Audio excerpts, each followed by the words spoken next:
Hi folks, my name is Devontae and I sacrifice my time so you don't have to. Okay, so before I even get into the show, because I'm kind of watching the pre-show, not really, I just got it as background noise because I'm just doing the thumbnail at the moment and preparing for the show. And look who I see on my television. Actually, two things happened. Let me save the main event for last in regards to this pre-show. What I want to talk about first and foremost is that little shade they threw at AEW. They actually threw two shades at AEW tonight. They talked about the attendance. Like, did anyone catch that little 14,000 fan remark shit they were talking about? That was straight shade they threw at AEW in regards to All Out. And they threw shade at them with the fucking All Elite comment when Jade Cargill, who showed up in the arena. Jade Cargill with her fine looking ass, bro. She looked so goddamn fine, bro. Like, you gotta go back and watch that video of her arriving and seeing Triple H, bro. She looked finer than a bitch. I cannot put this across any, bro. She's so fucking fine. Jade Cargill is so goddamn fine. Regardless, though, she showed up in the arena and Triple H greeted her, excuse me. And that little line that who was it? Who's the bisexual chick called again? Kayla Braxton. I mean, hell, she called herself bisexual. She made it her identity, so she's known as the bisexual chick to me. She says some shit along the lines of she made an elite decision or something along the lines of that. And I'm just like, you guys are so fucking petty. Why are you so petty? Oh my God. My God, I swear, I feel like I'm free falling right now because these motherfuckers are Tom Petty. They are petty. Super duper petty. Why are you so motherfucking petty? So fucking petty. All right, but I had to get that out of my system because I know people are talking about that currently right now on social media. I'm not on social media. I just can read the minds of others. But tonight is the Fastlane pay-per-view. So without further ado, before I get into the show, it's best if I run down the card one last time. Even though I ran down this card already last night, you should probably watch my channel more often, and you probably know this, but that's okay because I still love you. Kind of, not really. You kind of suck now. If you don't know that I reviewed this show already, if I talked about the predictions already, I didn't, which makes you even more of a big boy. Like, you know what, let me get into this. I'm tired of playing manipulative games with you guys. Okay, so the rundown for tonight, we have the Judgment Day versus Cody, Rhodes, and Jey Uso for the Tag Team Championships. Undisputed Tag Team Championships, to be exact. We got John Cena and LA Knight taking on the Bloodline, Jimmy Uso and Solo Sikoa. We got Io Sky, Asuka, and Charlotte Flair going at it in the triple threat match for the Women's Championship. We got the Latino World Order and Taba going up against Bobby Lashley and the Street Profits in the six-man tag match. And we have, most likely for the main event, Seth freaking Rollins taking on Shinsuke Nakamura, otherwise known as Goku, in the last man standing match for the World Heavyweight Championship. Also known as the championship that's only being defended last because Roman Reigns isn't on here tonight. But we'll switch that going up into the Saudi show. With that being said, folks, are you ready for tonight? Let me steal a line for Triple H. Are you ready? No, I said, are you ready? I can't go any further than that. My nose can't get any bigger to inhale all that oxygen to make my voice kind of accentuate itself like Triple H does.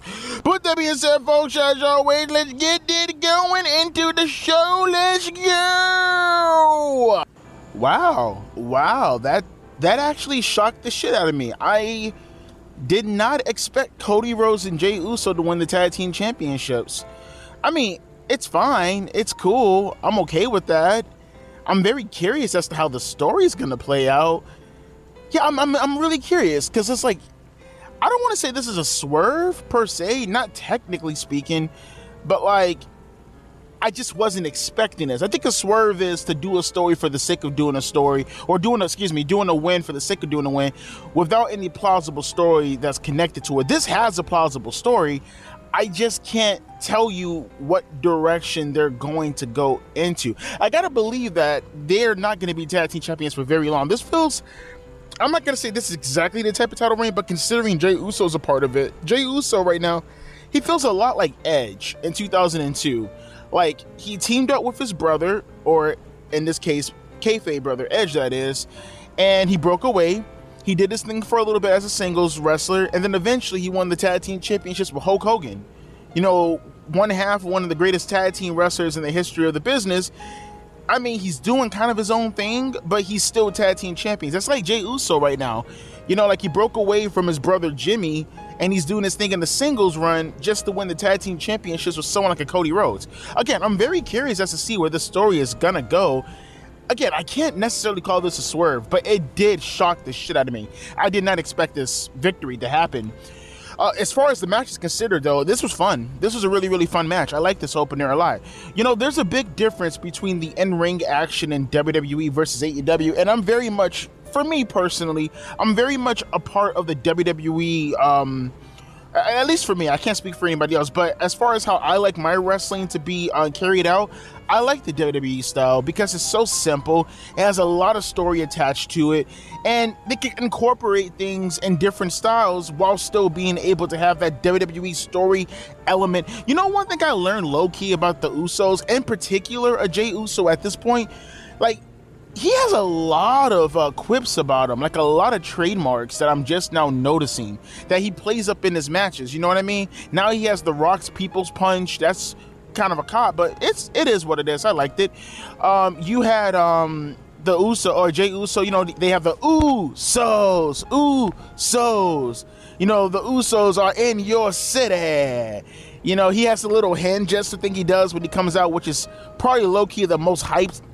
You guys tell me, does Jey Uso not have like the most hyped fucking interest in professional wrestling today? I think he does. That whole little arm gesture thing he does, he comes out and the music, it be bumping and shit, and you can actually vibe to it, and then he does a little arm thing up and down. I don't know. I think low-key Jey Uso is one of the most charismatic people in professional wrestling today. And it was a lot of elements put into this match that showed off that style, that character development from a Jey Uso. And, you know, again, the match was fun. You got a nice little hot tag from Jey Uso to Cody Rhodes where he cleaned house, and they were all going back and forth hitting a bunch of spots. It was one scary spot, but I think he just did it just to cover up that it was kind of a botch, but he didn't have to do it because it's not as if the way the referee angle. So Damian Priest went for a super Frankensteiner on, I believe, Jey Uso, right?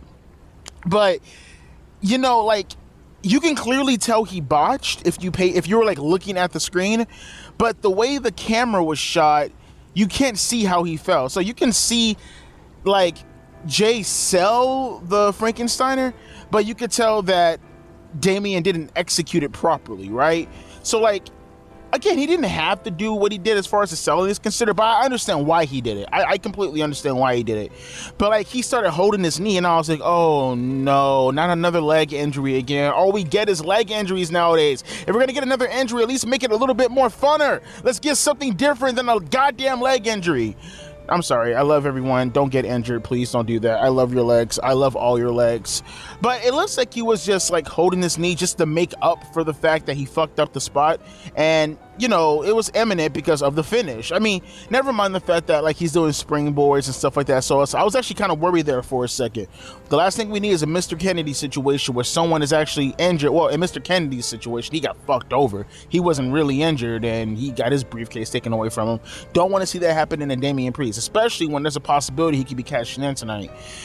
But you know, that happened, and then we get to the finish where they were beating up Jay and Cody for a little bit. Got a nice little suicide dive, got a nice little plancha, and a spot came where Damian Priest was gonna do something to Cody Rhodes, and JD McDonough had the briefcase in his hand, and he ended up hitting, because he was gonna hit, like, Damian Priest is standing on top of the announcement table, and he's holding Cody Rhodes in place, who's like directly below him, and like JD McDonough was gonna hit Cody Rhodes with the briefcase because the referee was distracted, and Cody moved out of the way, and he ended up hitting Damian Priest in that knee that supposedly was supposed to be injured. So that's how I knew for a fact Damian was okay.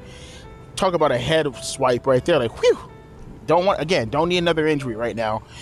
Cody took advantage of the situation and hit a crossroads on the announcement table. You get back into the ring, and they started to beat the shit out of Finn Balor with the finish coming up with this hellacious fucking finisher. Dear God. It's like a modified 1D, which is pretty much a 3D. But he did it in a way, okay, so like he picked them up like in the flapjack position as you would normally do the 3D or the 1D, I guess. And Cody, you know how, you know, it ends in a cutter, whether it's Bubba or Jimmy doing the cutter? Well, instead, Cody did a springboard he did a Cody cutter to, you know, finish off the 1D, which was fucking fantastic. It was hellacious as shit, and it got them the win. Jey Uso and Cody Rhodes are now your new Undisputed Tag Team Champions. And again, the match was fun. It was a surprising twist. I'm very curious as to see where the story is going to go from here. More so, like, is it going to be, because you got to think to yourself that Drew's going to be the reason why they lose those Undisputed Tag Team Championships, right? I don't think they're going to go directly into the war, what's it called again? War games like that. Either that, or it could possibly be Jimmy Uso, because like they said, I think Michael said it on commentary, not like it really fucking matters, but they could travel between shows. Maybe they might drop it to the Street Profits, you know what I mean, and give them the Tag Team Championship belts.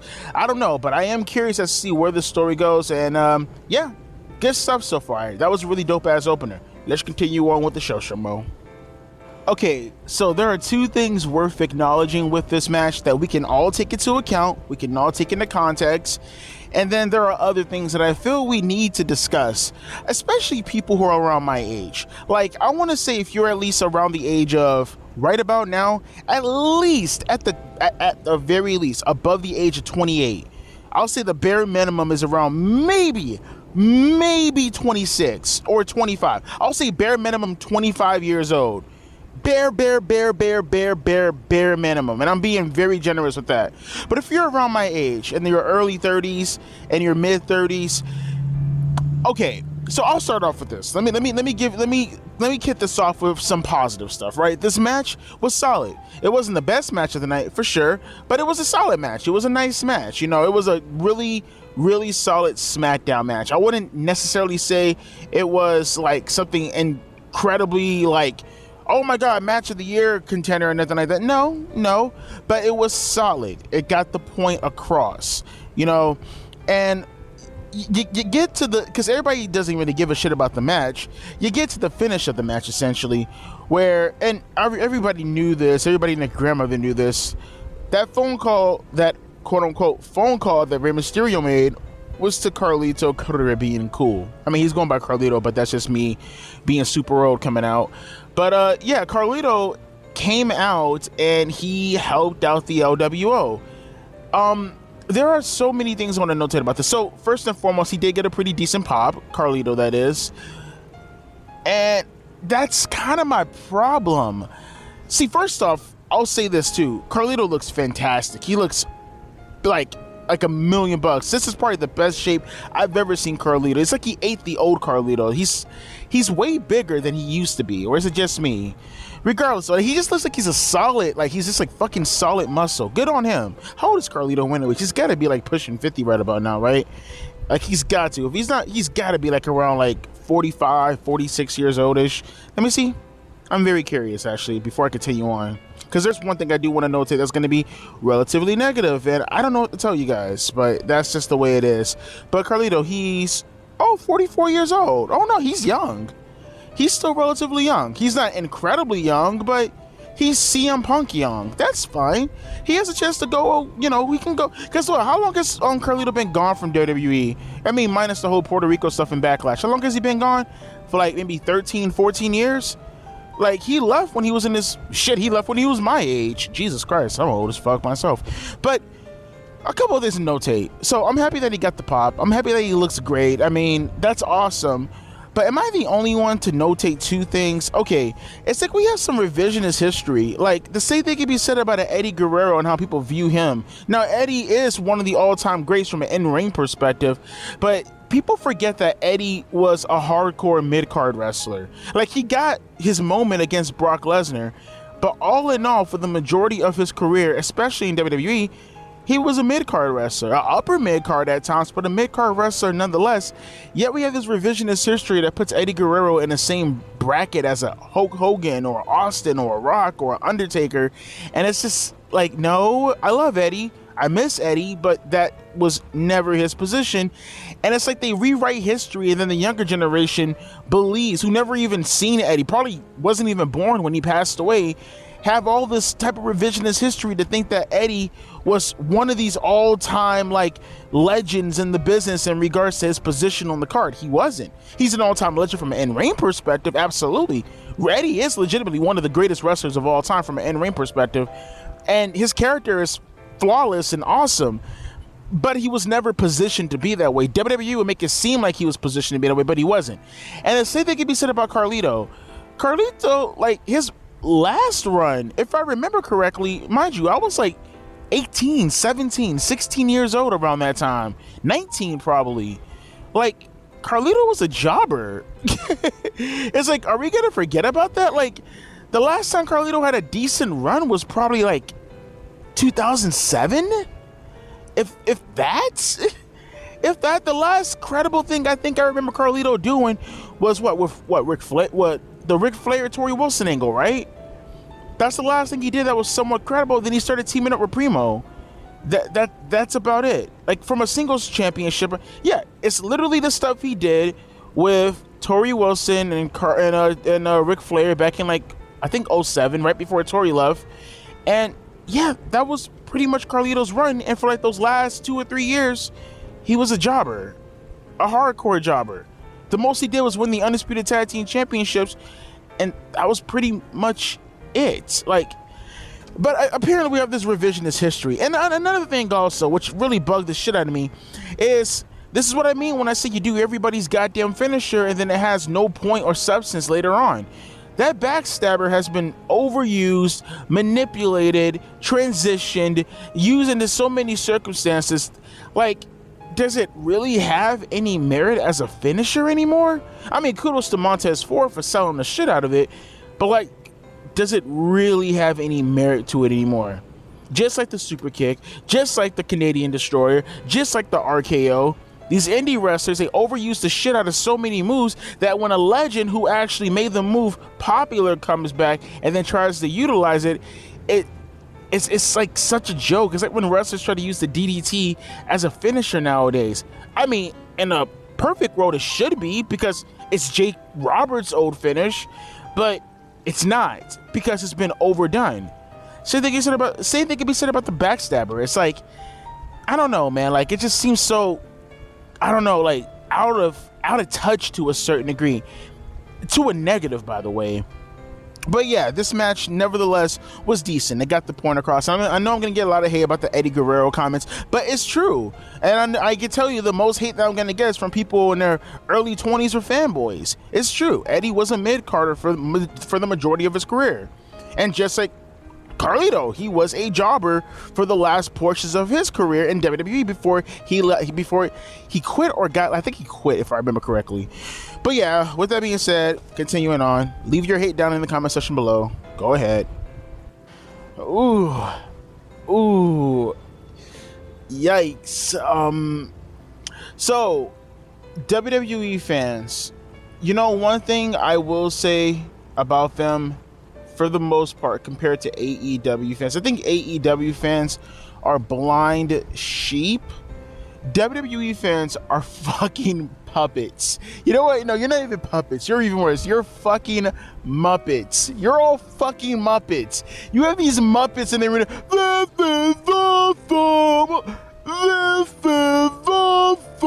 how, in what fucking world was this match awesome? This match was horrible. The botches, oh my god, like, oh my god, it's very rare to see a triple threat match and every fucking member in the triple threat match were botching left and fucking right. Oh my god. Like, the first one.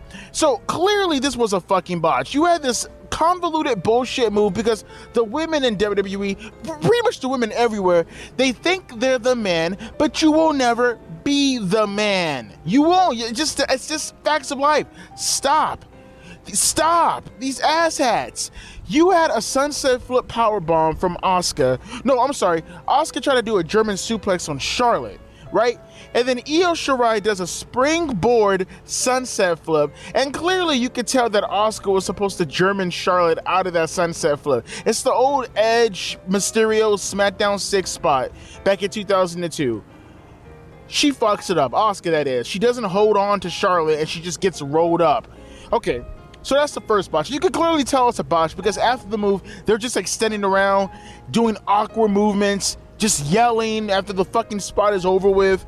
You had another spot that was clearly botched also, like directly after this spot. I guess they were trying to make up for it, right? And it was a spot where I guess Charlotte just wasn't quick enough. So the first spot, Asuka botched it. This spot, Charlotte botched. She was clearly supposed to get on the ring apron and take an ass to the face bump. You know, the little ass to the face move Asuka does in between the ropes to an opponent trying to get in the ring. But Charlotte didn't get there quick enough, and it looks like she almost rushed herself onto the apron to catch the spot, which looked goofy as fuck. Then you had this terrible fucking moonsault from Io Shirai from the inside of the ring to the outside of the ring on Asuka, and she didn't touch her. She didn't fucking touch her. She grazed her on the tip of her fucking forehead with her elbow. She didn't fucking touch her. And you have Charlotte, who had to make up for the spot, to do something that was one step above that fucking moonsault, because she has some of the worst moonsaults in professional wrestling. And then you get Asuka hitting 2 back-to-back sloppy-ass fucking code breakers. It was one out of a wheelbarrow. She fucked that up. Then, with a distraction from Bayley, who wasn't, she was distracting Charlotte and she wasn't paying attention, Charlotte tried to go for Asuka tried to go for a diving code breaker and fuck that up.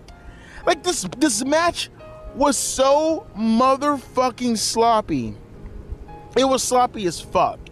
I mean, the only cool thing I would say is, like, you had a moment where Asuka and Io, they were trading, like, maneuvers. Like, I like the little arm drag stuff. Also, they were loud as fuck on top of that. Even Asuka and Io. The only good thing about Asuka and Io was that they spoke Japanese. So you can clearly tell that they were calling spots, but they were speaking Japanese to each other. So you can hear Japanese words being spoken while they're calling spots. But I'll say that's fine because I don't understand a goddamn thing they're saying. But for an example, there was a double suplex spot that Charlotte was trying to give Asuka and Io, and then Asuka and Io ended up reversing it. But you can clear as day hear fucking Asuka go, "Ready? Ready?" It's like, oh my God, shut the fuck up. They're so goddamn, I hate this fucking match. I hated this fucking match. And then you had Bayley come out, and Bayley was trying to do a distraction, as I mentioned beforehand. This was a decent finish. This was probably the only good damn thing aside from Asuka and Io going at it. You had fucking, what's her name, Io Shirai hit a nasty fucking moonsault while Charlotte had what's her name to the figure 8. That's about it. That's about the only good thing about this match was the finish. Not just because of the finish in itself, because of the move done, but also because it ended the fucking match. Thank God. And you have Pat McAfee and his cringy ass coming out here with the Colts Championship belt. Oh God. By the way, is it just me? I do want to talk about this. I heard it in the first match and the second match, and I heard it in this match also. I keep hearing the replays, and like, I thought at first it was like a horn. Like, you know the horns they show in the arena sometimes, you know, the those kind of horns. I thought that was being played after each replay. I'm like, what the fuck is that? And it's an animation of a car driving, because it's Fastlane. You get it? Cars driving fast, Fastlane. It's so awesome. It's driving fast, Fastlane. Oh, good Lord of mercy. Thank God this match is over with, though. That was fucking horrendous. Those girls should be ashamed of themselves. Next match. Hindsight is 50-50 when talking about Damian Priest. You guys have the luxury of knowing whether or not he actually cashed in tonight, whereas I'm still reacting currently to his backstage segment talking about his knee and him thinking to himself, you know what, I'm not going to go out there empty-handed. I'm not going to leave this arena empty-handed. We know what happened. I need to go out there. I need to go beat the ever-loving shit out of Seth Rollins to take his title. I need to take his title. I need to take his title like I takes the booty. Okay, no, you don't, Damian. You take no booty. The only booty you take is little, never mind. Let me stop. Just got back on YouTube. Not trying to get kicked back off YouTube. So this match with John Cena and LA Knight versus Jimmy and Solo Sikoa, this was so by the books and textbook. It was just so boring. It was so uninspiring. It's not as if they did anything like botch. I kind of wish that they botched a little bit in this match just so I can have something to talk about. I'm not gonna lie to you guys. Call me crazy, be like, Devontae, like, are you fucking stupid right now? Dude, it's 2023. We've been talking about this for like 16 years now. He ain't never gonna turn heel. I'm not gonna lie. There was a part of me thinking, well, the Saudi show is coming up. I'm pretty sure Cena's getting ready to go back to Hollywood now that the writer strike is over with. But I mean, although the actors are still on strike now, but still though, he's probably prepping to go right back to Hollywood. There was a part of me thinking to myself, like, okay, maybe Cena might turn heel. Maybe he might pull a Shawn Michaels in 2005, and it's one of those deals where he has to know. Just play a heel for about a month and then shake his hand at the Saudi show when LA Knight beats you. I was kind of thinking that's the path that they were going to go down. Like, okay, maybe we can get to the fun out of this. Nope, none of that happened. And it's not to say that it still won't happen. I don't think it's going to happen, but I kind of thought it was going to happen here with how boring this match was. I mean, there's really nothing to talk about. This is one of the most textbook tag team matches I've seen in a while. You got Cena, who got the heat for a long time. I mean, Cena was taking that heat like he was on the goddamn sun. This dude got his ass kicked longer than most regular matches on television. He finally got the hot tag to LA Knight. He cleared house. We literally got nothing special at all to talk about in this match. I can't think of anything special. And Cena ended up giving the Five Knuckle Shuffle to Jimmy Uso. And then, what's his name? LA Knight hit a BFT in order to win the match for his team. Again, there's not really much to talk about. It's very right down the damn middle. I wish there was more to talk about. I wish there was more I can continue about. Who would have thought that a match involving the Bloodline would probably be the shortest segment on this show in regards to my recording? But it's probably going to end up being that way. Thank God Roman Reigns is showing up tomorrow, or what would it be, Friday, excuse me, because man, oh man, he is desperately needed, and whatever you want to call this. I'm not sure if I'm going to call it the Bloodline, because in order for it to be a Bloodline, it has to be a stable of people who are actually there, not two people and a goddamn manager. Okay, let's get to the main event. Let's just get to the main event again. If for nothing else, thank you, Triple H, for making this show short as shit. I love you, bro. Seriously, you're the greatest around. Nothing's ever gonna keep you down. Thank you, Triple H. I aspire to be like you, compacting everything into a small package and telling everyone, hey, this is very small, but you're gonna love it. You know what? Master manipulator you are, Triple H. That must have been how you got Stephanie McMahon when you were clearly on steroids. But with that being said, folks, let's continue on to the main event and let's get the fuck up out of here. Wow, that's it? That's the end of the show? The recap of the entire show. Is that it? No special surprise, no nothing? That's it. That's the main event. Wow. Okay. Well, here, I'll recap the spots for you guys. You guys tell me if you liked the show overall. So this match right here was Seth Rollins and Shinsuke Nakamura. It was, here's the spots. You got the opener with Seth Rollins trying to go for a super kick and Shinsuke Nakamura ducking it and telling him, like in his retard voice, "Give it! And then Seth Rollins pulls out a candlestick and he scares the shit out of him. They go back and forth outside. They pull the ring, the mat up. They try to pull the mat off the floor.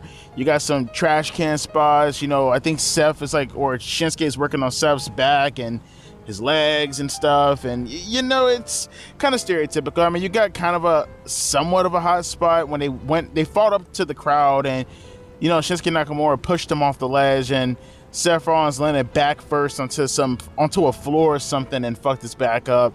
They fought back into the staging area, or the ringside area, and Shinsuke put him on a table and he did like a double knee stump or a knee stump off the apron through Seth Rollins through a table. That looked kind of gnarly. They wrestled up like a ladder. Initially, he was going to do the stump on him off the ladder through the announce table like earlier on, but Shinsuke bailed on the spot.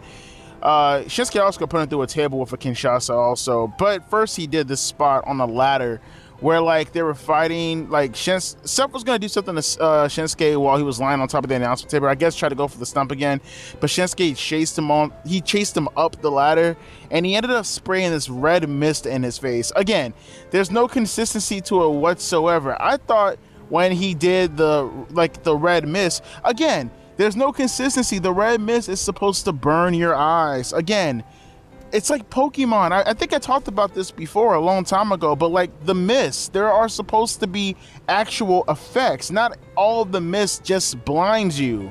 Hell, this red mist kind of felt like it did nothing to Seth Rollins. Actually, I'll do you one better. The whole point of the red mist, I swear to God, I could be tripping, but it's like It's as if WWE just wanted the illusion of red on the face just to make it look like he's bleeding when he's not really bleeding. I swear to God, that's how it comes off to me. Like, you just sprayed red mist. It could have been any color mist. You specifically sprayed red mist on his face to give the illusion that he's bleeding. So when you do the recaps and stuff like that, later on, it looks like Seth is bleeding, but in reality, it's red mist. That's so fucking cheesy and lame. That's so fucking lame, because in reality the mists do have effects. The yellow mist is supposed to paralyze you, the purple mist is supposed to put you in a daze and confused, you know, the red mist is supposed to burn your eyes, the green mist is supposed to blind you, the black mist is supposed to super duper duper blind you, the blue mist is supposed to put you to sleep. You know, like these things, it's very reminiscent of Pokemon. I think that's like, it's very reminiscent of Pokemon. Anything you could think of the effects from a lightning Pokemon or a water Pokemon or any of this thing, it's very, very reminiscent to that. And it's like they don't even fucking care, dude. Like, you can't, and it's so, you can have a lot of fun with these stories. Really, if you knew what the fuck you were doing in regards to the mist. No, it's just shoot any color mist because it's colorful time in Wonderful Land. Good Lord have mercy, bruh. But afterwards, they did fight in the ring, and as I said, Shinsuke did hit Seth with the Kinshasa through a table. Seth got back up. Pretty clever how he got back up. He was like laid out on the 9 count, and I was actually looking at him like, oh, that's it? He's gonna be laid out like that? But like right before he hit 10, he rolled on the floor to make himself stand up. I thought that was actually pretty clever, believe it or not. They fought up the staging area again and went towards like the balcony stuff, and they fought on top of like the barricade balcony area. And Seth ended up hitting a pedigree on Shinsuke Nakamura, then hit him with a stump. Shinsuke got up, they battled for a little bit longer, and then Seth ended up hitting a Falcon Arrow off the staging area through a table on the bottom, and Shinsuke couldn't get back up. Which, in my opinion, like, maybe I'm the only one in the world that thinks like this. That just made Shinsuke look so bad and all your wrestlers look bad. You're asking me, what the fuck are you talking about, Devontae? How the hell did that make the rest of the wrestlers look bad? If I recall, back in April, didn't Damian Priest hit a Falcon Arrow on fucking Bad Bunny through a table from a staging area? And Bad Bunny ended up winning that match, if I'm not mistaken, right? Okay, like, so you're telling me a celebrity can get up from a Falcon Arrow through a table, but Shinsuke Nakamura loses, and he's taking it from a stronger wrestler. I don't know, I thought, and maybe I'm looking too deep into that, I can admit to that, but it's still worth talking about, no? Right? Seth Rollins ends up making it back to his feet, and he won the match, and that was literally it. No cash-in promises from Damian Priest, nothing special, nothing. Falcon Arrow through the table, Bob's your uncle, raise the title, recap the show, here I am now. You know, when you see, and I blame AEW for this, I feel as if I'd be a lot more generous to this if I didn't see more hardcore shit on an average night of goddamn Collision. You know what I mean? It's like they actually have real blood, they actually use real weapons, they actually had hard hitting spots, and for lack of a better word, it was fucking stupid when they did it. You know, because they blown every goddamn spot known to mankind, probably more than mankind. And it makes matches like this seem worthless, dude. It doesn't. That's what I mean when I say that AEW, they don't just harm their own wrestling company or their own wrestlers. They harm WWE wrestlers too. Because this match had absolutely no effect on me whatsoever. I'm not going to say it was boring per se. I mean, it told a decent story with Seth's back. But, I mean, once you've seen it all, you've seen it all, if you know what I mean, right? I feel as if I was watching this match about 15 years ago, I'd be more pleasant towards it. But in this day and age, you've seen it so much in AEW that it just doesn't hit right. It just really doesn't hit right. I don't know what to tell you guys, man. And overall, with how, I don't want to say disappointing per se, because it's not as if the match was horrible. It's more so like, I was expecting more, I guess. I don't know. Not just from the match, but just the overall story with Seth Rollins. I was just expecting more, and I didn't really get that. And dare I say, this match was a tad bit boring. And it's just crazy to think a match of this kind of caliber was boring. When, again, if you showed this to me 15 years ago, I would have been all over this match. But that just goes to show you that AEW kills every fucking thing for everybody. And overall, this show, yeah, this wasn't it for me, bruh. This wasn't it. This wasn't, I wouldn't say this was a good show. This was average at best, but I'd probably even say below average. Man, God, these shows are getting worse and worse throughout the year. I mean, they were killing it earlier on this year, and since SummerSlam going forward, it's been really, really bad going lately, you know? I mean, I'm not saying this show was really bad, and I'm not going to say really bad. Maybe I shouldn't say that, but deteriorating really, really bad. I think it's a better word. It's deteriorating from show to show to show to show, and this show was no different. I just didn't really care for this pay-per-view all too much just to go into the show and have my opinions validated for the most part. This was not what I would consider a good show. Nothing on this show would I say go back and watch necessarily. But you know, I'm gonna leave it up to you guys, and you tell me how you felt about the show. Tell me how you felt about the commentary. I can't just be the only one who looks at this and just says to myself, the tag team match, I didn't mention that, but the John Cena match, I was actually falling asleep a little tiny bit, believe it or not. And yeah, I mean, the only notable thing about this whole entire show was Carlito. I mean, when that's your notable spot is Carlito, you know you're down bad. But hey, it is what it is. Let me get the hell up out of here, guys. Let me know how you felt about the commentary. Let me know how you felt about the show. As always, deuces, P. Eyes.